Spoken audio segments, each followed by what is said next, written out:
Assalamualaikum warahmatullahi wabarakatuh.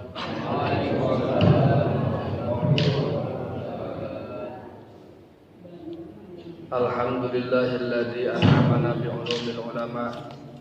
Asyhadu an la ilaha illallah wa asyhadu anna Muhammadar Rasulullah. Allahumma shalli ala sayyidina Muhammadin wa ala alihi wa sahbihi ajma'in, amma ba'du. Yang terhormat Bapak Ketua DKM beserta jajaran, Bapak Moderator yang saya cintai, ibu-ibu dan bapak-bapak hadirin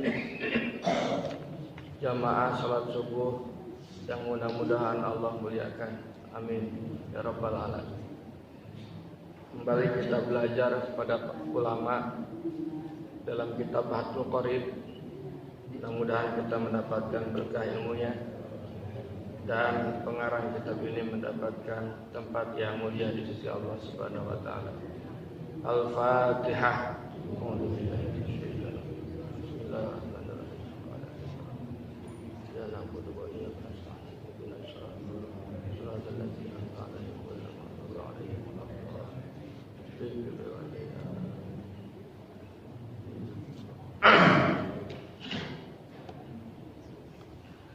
Ibu bapak, seperti biasa kita belajar tentang fikih untuk keperluan kita sehari-hari, dan saya melanjutkan hancak kita.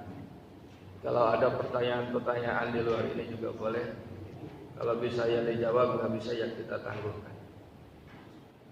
Bismillahirrahmanirrahim. Faslun, ini satu pasal.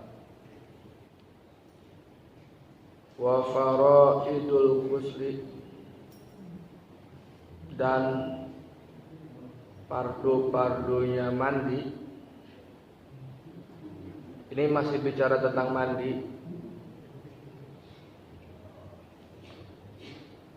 Salah satu asya'a, ada 3 perkara.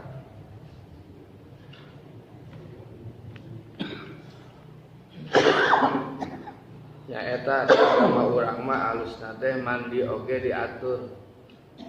Mandi diatur, kamari istinja diatur. Jeung barideung dihargaan ku Allah teh menang pahala. Jadi dapat pahala. Kenapa? Ya karena termasuk wajib. Kalau wajib dapat pahala. Yang pertama an-niyatu, niat. Jadi mandi itu yang pertama rukunnya atau fardunya niat. Kalau enggak niat berarti tidak sah mandinya. Tidak dihitung sebagai mandi junub atau mandi besar. Ya kecuali itu mandi pagi aja. Mandi we wungkul teu niat nyata mah dihitungna mandi pagi. Henteu mandi junub. Berarti junubna masih. Kalau kita enggak niat. Niatna kumaha? Nawaitul ghusla lil hadasil akbari lillahi ta'ala. Sabab di kamar mandi itu kudu nyaring teuing. Biasa yang penting dilapalkeun tapi teu bunyi. Nawaitul ghusla li rabbil hadasil akbari fardhu lillahi ta'ala. Saya niat mandi menghilangkan hadas besar, fardu karena Allah. Kalau yang dari haid, dari nifas atau wiladah, niatnya bagaimana? Boleh niat yang kayak tadi, atau mau khusus nawaitul ghusla minal haidi, boleh. Dirafil hadasil akbari minal haidi, boleh. Minan nifasi, boleh. Nganu ringkas mah nawaitul ghusla dirafil hadasil akbari fardhu lillahi ta'ala. Ibu-ibu pangajarkeun ieu ke anak-anak gadis urang muntos haid. Sebab banyak anak gadis kita belum tahu atau belum bisa mandi junub. Naon buktina? Sabab saya sering ngetes para calon pengantin itu belum bisa ketika ditanya teh. Duka di sakolana pohon ngapalkeun anak itu diajarkeun guruna. Duka orang tuanya belum ngingetin atau belum cek anak gadis kita ini kalau sudah haid kan sudah dewasa pasti harus mandi. Nah sama juga ke anak bujang harus dicek. Jadi sebelum dia menikah itu dia kan sudah balik nih, harus tahu tuh niat mandi. Sebab kalau tidak niat berarti tidak sah mandinya. Yang kedua izalatun najasati, yang kedua menghilangkan najis. In kanat ala badanihi, kalau ada itu najis pada badannya. Jadi kalau ada najis di badannya ya harus dihilangkan dulu. Maksudnya mah pan rek junub ya masuk ke kamar mandi bisa rek BAB heula pan nya kudu istinja heula, harus istinja dulu, harus BAB dulu gitu.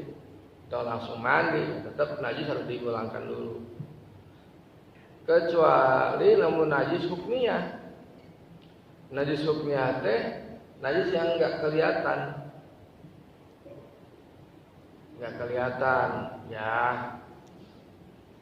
Misalkan bekas kencing atau bersih bukan enggak, itu kita cuci, itu mah langsung mandi itu.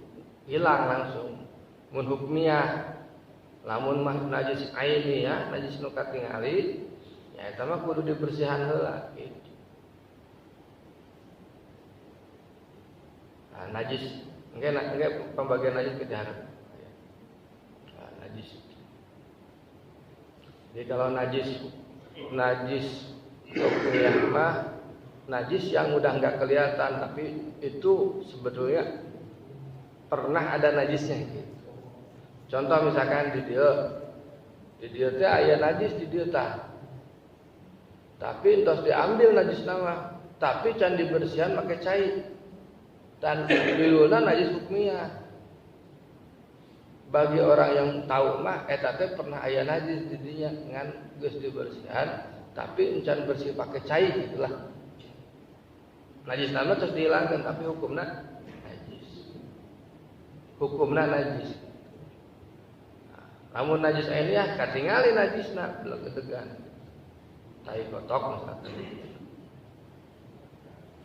Itu tan najis ini ya.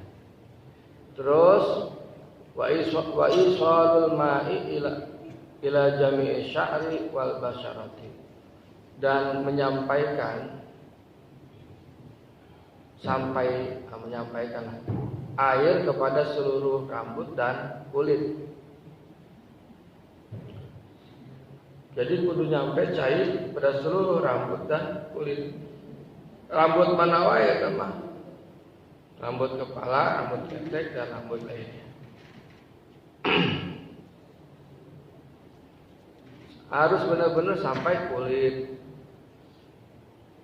Makanya kalau dalam mazhab Maliki mah digosok-gosok itu menjadi fardu.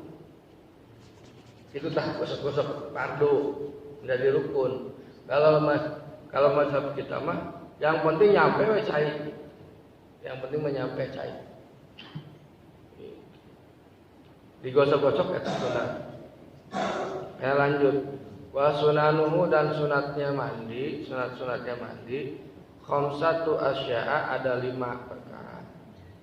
At-tasmiyatu, yang pertama membaca bismillah. Sebab di kamar mandi kudu nyaring bismillahirrahmanirrahim gitu ya. Wal wudu'u, dan yang kedua itu wudu.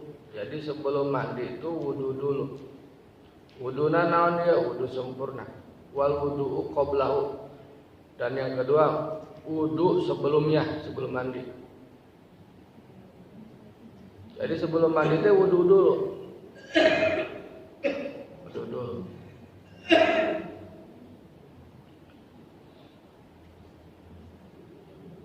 Wa imraru yadi 'alal jasadi, dan mengulang-ulang tangan pada badan. Maksudnya gosok-gosok itu diulang-ulang. Itu sunat. Wal mualatu, dan terus-terusan.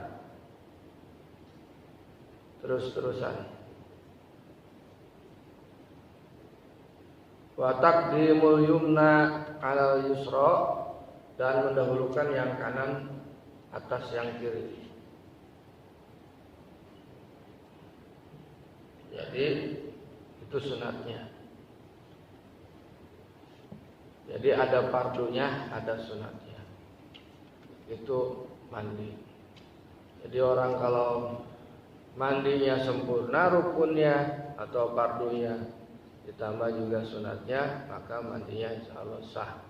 Kalau tidak ada rukun berarti tidak.